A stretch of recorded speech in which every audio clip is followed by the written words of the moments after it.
we are going to be discussing today, I've break them down into 5 categories. So the first category will be on the background check. The second category would be on your educational background. The third category would be about your marriage and your wedding, because you're going for a spouse visa, right? So they have to know whether the partner that is inviting you in the U.S. is actually your wife, or is just someone who has prepared document for you to come to the U.S. So they have to really, really, really find out about your wedding and your marriage. So you have to do your conversation with your partner and have detailed conversation, so that what you will be telling them at the embassy would be exactly the same what is on the paper, because your wife or your husband has already filed in, and his information is already in the system, so you don't have to lie. You don't have to lie. So the fourth category will probably be on your accommodation as you're coming here. Where are you going to live? So you have to know where your spouse is living. Are you going to live with your spouse? Of course, yes. How can you be coming to visit your spouse and you're going to go live in the hotel? Impossible, right? So that is just what they want to know. And probably the last, but not the least, which is the most important category, will fall up under the future plans.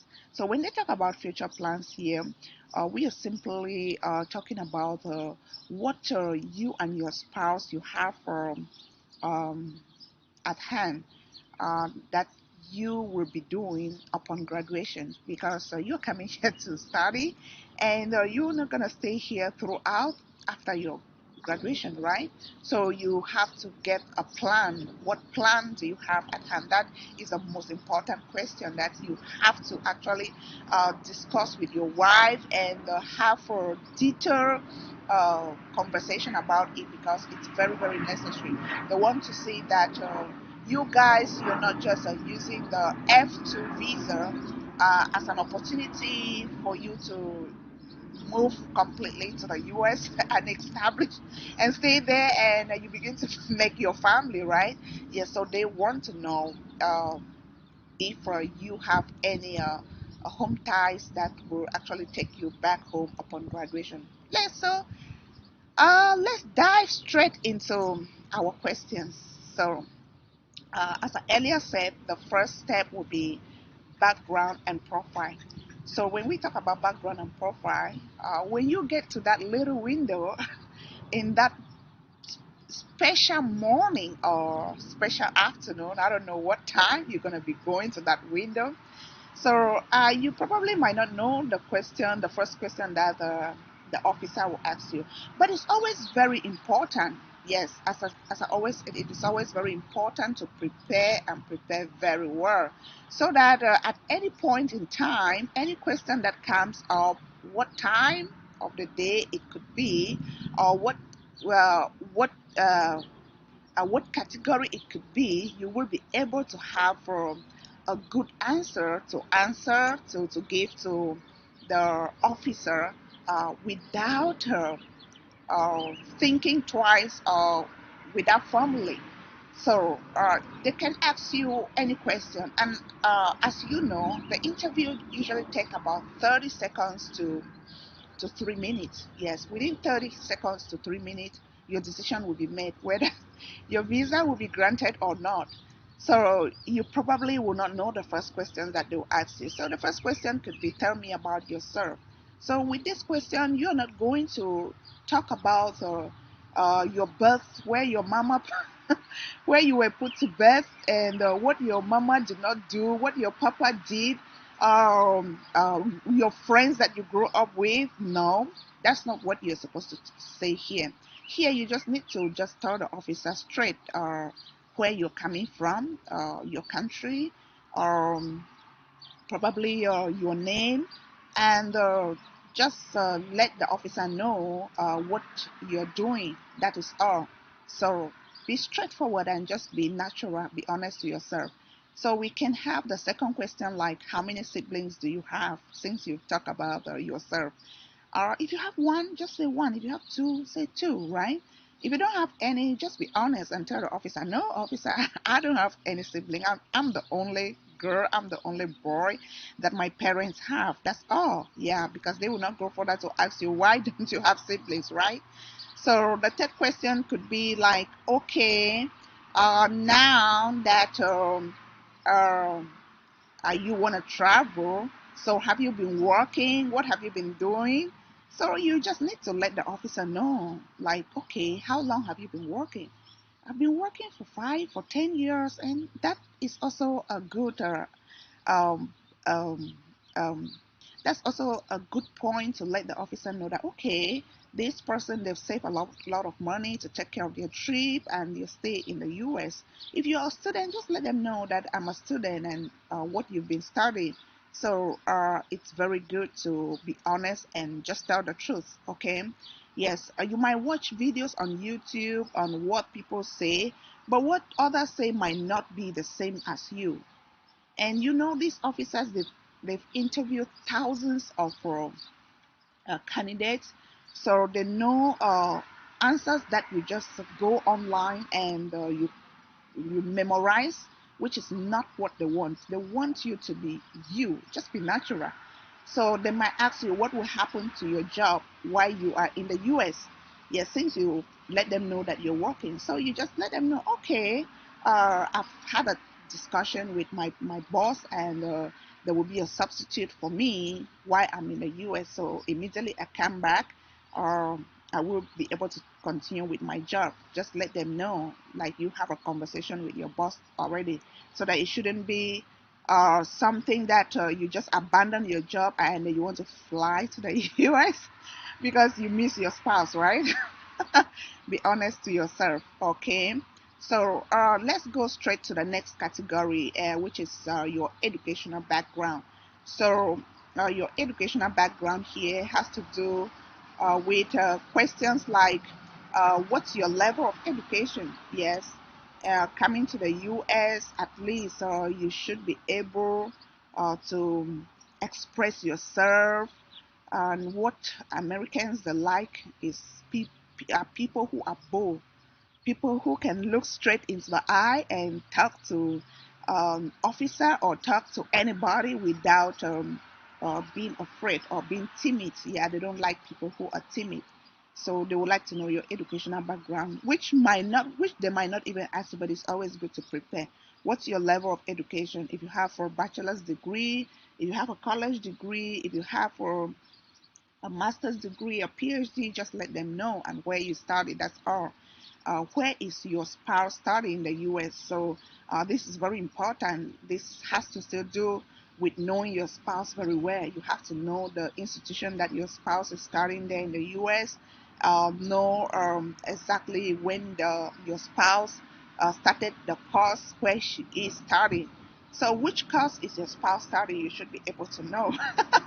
You shouldn't go there and your spouse is studying engineering, and you tell the officer that my spouse is studying math in an institution that is not even related to your I-20. You know, they've given you an I-20 already, and so you have to master all the information that is on that I-20 that you're having right now, because that is just what will make the officer know that, okay, these people, they are genuine, and what he or she is going to do in the US is not fake, but it's real. So try as much as possible to be honest and just make sure you have a mastery of your answers, that you will not be doubting when you're talking. When you're talking and be like, that was like, okay, this one just went online and just memorized some information, and now he has forgotten. And when you're talking and you miss a word, or maybe just a sentence in a whole paragraph, then you're off. You don't know what to say again. So just be natural. Just be yourself, and just tell them who you are and what you want. And so we are going straight to the next question, which should be, when will he or she graduate? Like your spouse, on the I-20 that they've given you, it actually states there when your spouse started her studies or his studies in the particular institution, and when he or she will graduate. So you have to master that as well. It's very necessary. So what will he or she do upon graduation? As I earlier said, you have plans, like future plans. So you have to let the officer know what your plans are upon graduation. So this is very, very necessary. This is very, very important. So you have to really talk about this with your spouse and have a deep conversation, because this is what will actually prove to the officer that these people, they are not going to remain in the US upon graduation. Yes, we know, right? Yeah, we know, and we just need to make sure we do the right thing, which is very essential. Okay, let's dive straight into the next category. And so the next category that we have here has to do with wedding and marriage. Yes, wedding and marriage is the next category. And so when we talk about the wedding and marriage, we're talking about you knowing when you got married and where your marriage actually took place. So all this information, we have to actually answer some important questions that they might ask you during this interview. Yes, so you have to prepare. So the first question can be, when and where did you meet your spouse? Yes, when and where did you meet your spouse? So this is very important, because you don't just meet someone, might be at the supermarket within one day and you get married, right? No, at least the length of time that you know the person, and the particular place that you went there and you met the person, and how long you guys have been in the relationship. So this is very important. If you just go and tell the officer, oh, I met my wife at a club and within a week we got married, uh, you don't know this person. And the we got married within a week, and she left uh, for the US within 2 months. Then you don't know the person. You don't even know the person you got married to. So this relationship has to really be something you've matured in, you've grown together with each other, you've mastered your partner, and you know, because they're gonna ask you a personal question about your partner. If you just see someone within 1 week and you get married, you will not have detailed information about that person, right? So it's very essential. So they might equally ask you a question like, tell me about your spouse place of birth. Or this question is actually on the I-20. So you have to master your spouse place of birth, and even your marriage certificate. I hope you have all this information. Give some family details of your spouse. Yes, your spouse, you know, when he or she was filling his own I-20, he, there were information about the family that he or she feels. So you have to know your spouse family, the mom, the dad, and probably their date of birth, because they have them in the system. So you have to master this and let them know that, wow, you're not just married to the woman, but you're married to the family. You know the family and you know what you are doing. So this is very, very important. This is very essential. And so let's continue. They might equally ask you questions such as, tell, tell me your spouse name as per passport and date of birth. Yes, tell me your spouse name as per passport and date of birth. You know, the I-20, as I earlier said, all this information is there. And immediately you say you're coming for an F2 visa, that what the officer they always do is like they go straight into uh, your wife information, because they will just put in the passport number and all the information will come out. So what you have to do is just make sure that you have that I-20 with you and you master every information concerning your wife. With that one, there will be no doubt you're gonna get your visa. So let's move to the next one.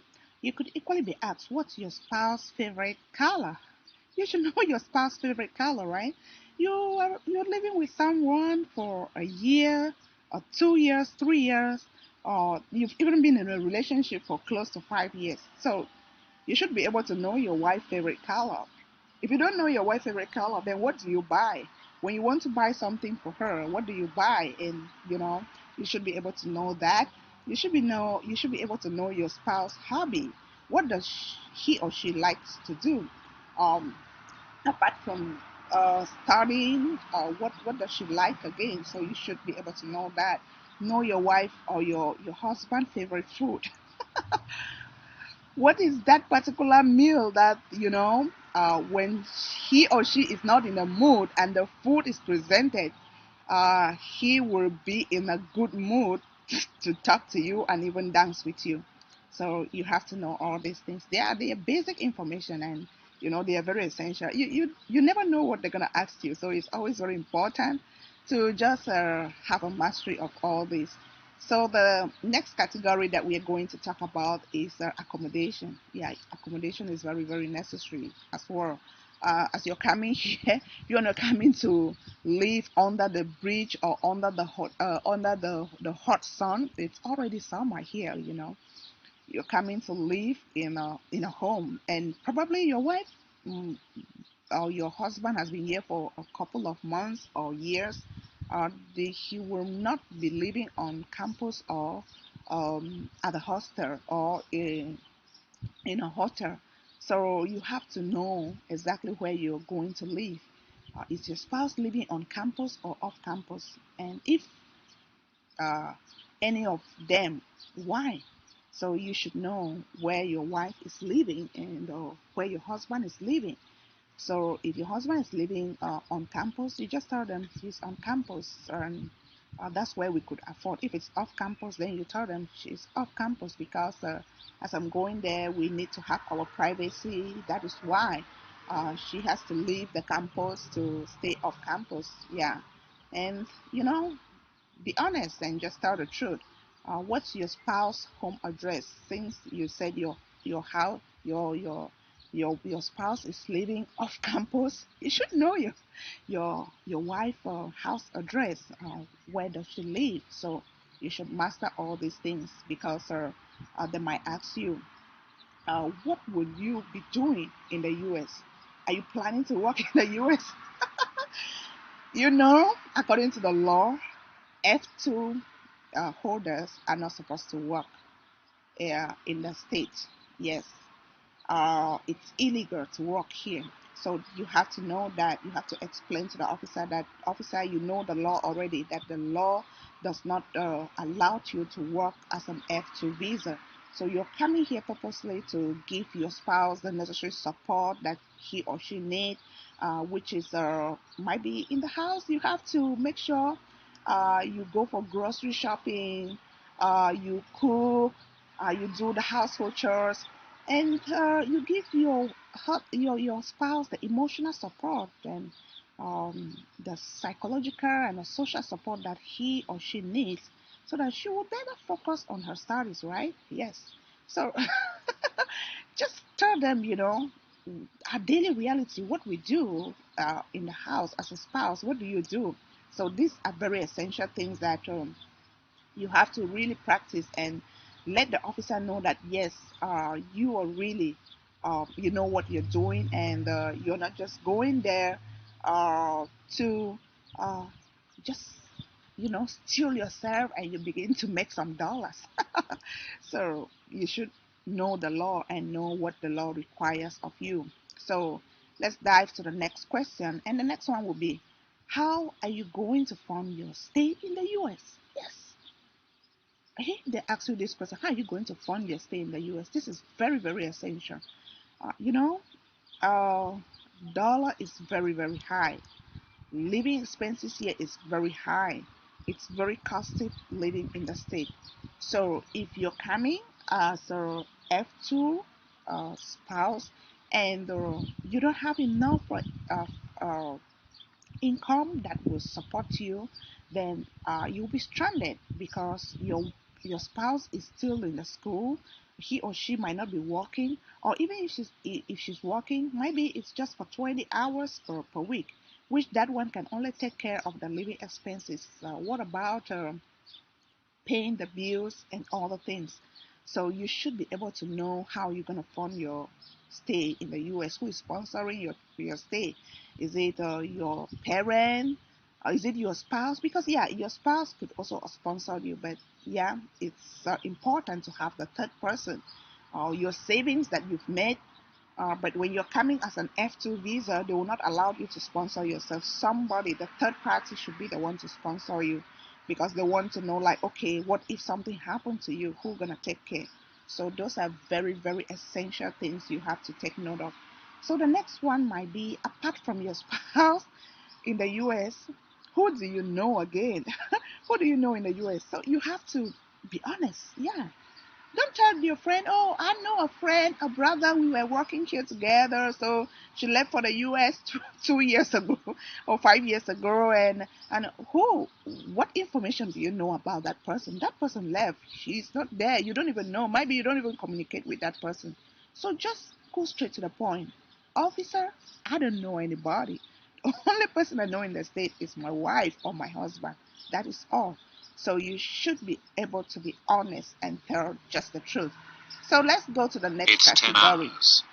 The next category here, we have to talk about future plans, which I told you this is the most essential thing you have to know, because this is what the officer do really want to see, that these people, they are not just using a strategy to run to the US and just hide there and begin to make some dollars for themselves and their family, right?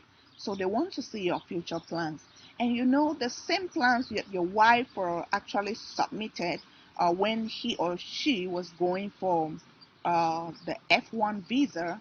So that is the same plan, because your wife will not have a different plan, and you come and you have a different plan. Your plans must be one.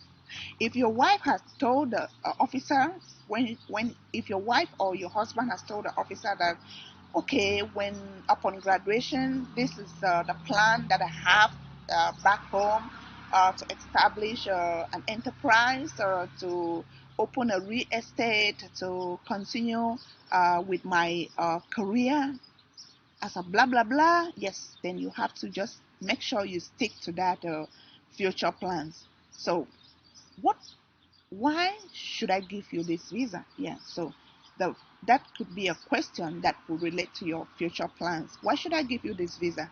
How how are you sure you will return to your home country? Yes. Uh, so this question is very, very important. You know, sometimes we might think like, okay, there's one way that they will ask us a question. And so if they don't ask it the way we expect it to be asked, we might feel a little bit um, discouraged, and we think that, okay, the questions that we planned for, it did not actually show up. So uh, if they ask you, why should I give you this visa? Just go straight to your plan. Officer, I need this visa to enter to the state to visit my spouse that is doing this course in this institution, because we have this plan back home that is aligned to the career goal of my spouse. And upon graduation, we are going straight to our motherland so that we will continue with this. Our goals that we have at hand, and that is what actually motivated us to apply for this course in the USA. So, and more to that, you know, leaving your spouse for a very long time is not a good thing. Distance can separate your marriage. Distance can bring a lot of issues. We all know. For those of you that are married, you know what I'm talking about, right? Yeah, distant marriage, it has a lot of question marks. So, you have to make sure that, and they know they are humans, and they know they have to know that, okay, I've been separated with my husband for more than a year. I've been separated with my wife for more than a year, and so I really miss her, and I just want to hug her. I just want to, be in my spouse's arm again once more. And that is just what you let them know. That is the reason why you're going there, and you don't have any other secondary motive. You don't have any other plan B, right? So just be honest and tell them the truth. So the next questions could be, for how long will you stay in US? So if they ask you this question, for how long, when you're feeling your DS 160, that question is there, and you have to fill that part. So you have to fill when you're entering the US, when like you're expecting, you might not have the exact date, right? They always ask you probably between this date to this date. So when are you expecting to enter the US, and when do you expect to return?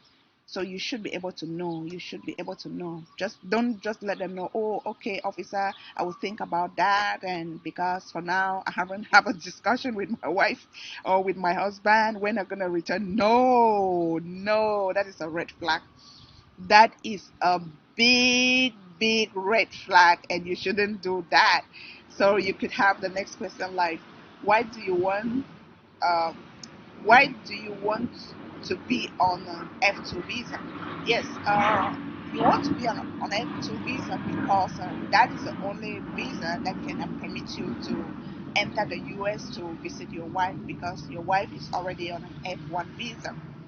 So with that, you already know that, okay, I've been uh, I'm coming under my wife as a dependent, and not as a I'm not coming to the US on my own. So that is a visa I can use as a dependent to enter the US legally. So the next question could be like, how can you prove that your marriage is genuine? Yes, that is what I was talking. Yeah, we've talked about the marriage.